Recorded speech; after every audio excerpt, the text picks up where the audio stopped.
Just a few remaining villages before the remoteness takes hold.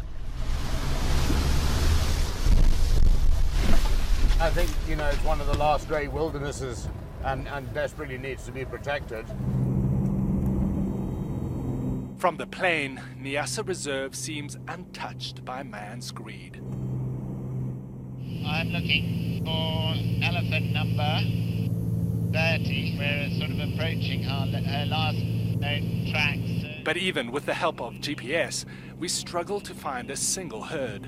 What have you seen? An elephant. Yes, I got one. Just like the rest of Africa, here too the poachers have found a way in. What's happened to the herds?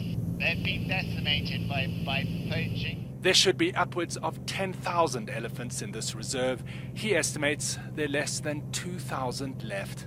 Just flying over what used to be bountiful countryside, you're now struggling to find animals.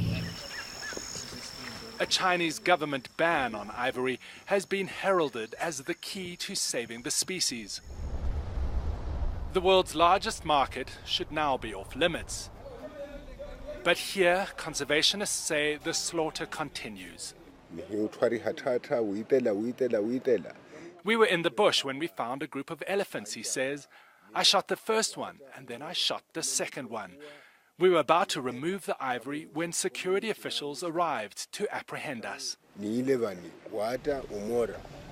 Inside a prison yard, this poacher speaks freely. He's agreed to talk to us because he wants people to know. I had nothing else I could do, he says. This is the only way. He says the demand for ivory hasn't diminished. Who then are the buyers? The Chinese have come strong. I think they've bought their way in here, and they have protection. This investigator is actively tracking poaching syndicates. They know how to get things out. So we're protecting his identity. Despite the ban, he says the Chinese continue to control the market. What does that mean for conservation? Very, very bad. Very bad. If it continues like that, in Niassa, there'll be nothing left. And are the Chinese to blame for this? Yes, 100%. 100%. We wanted to see for ourselves. Using a hidden camera, we follow an investigator as he posed as an ivory middleman at the main Chinese trading center he was invited into. It was remarkably easy to get them interested. But then China is mentioned.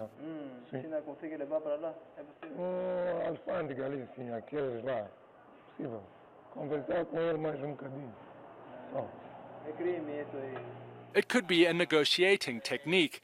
Drive up the risk to drive down the price. Or perhaps the ban's message has made it to Mozambique's Chinese traders.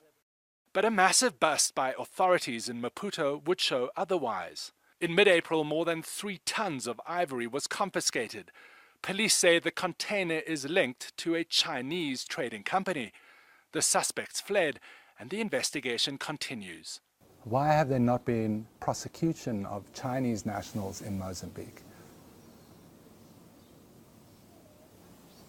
That one is now the problem, the biggest problem. I think they are buying their way out. Corruption.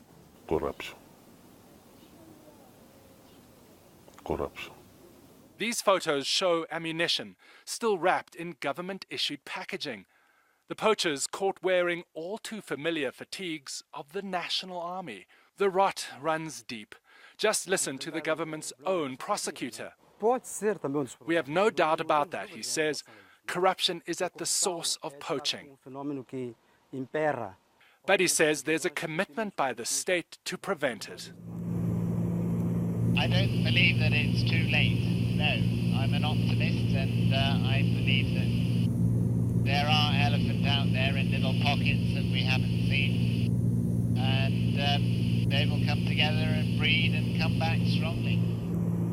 But their population has reached a critical point. And unless China's ivory ban is felt here, this Eden could be emptied. David McKenzie, CNN, Niassa Reserve, Mozambique.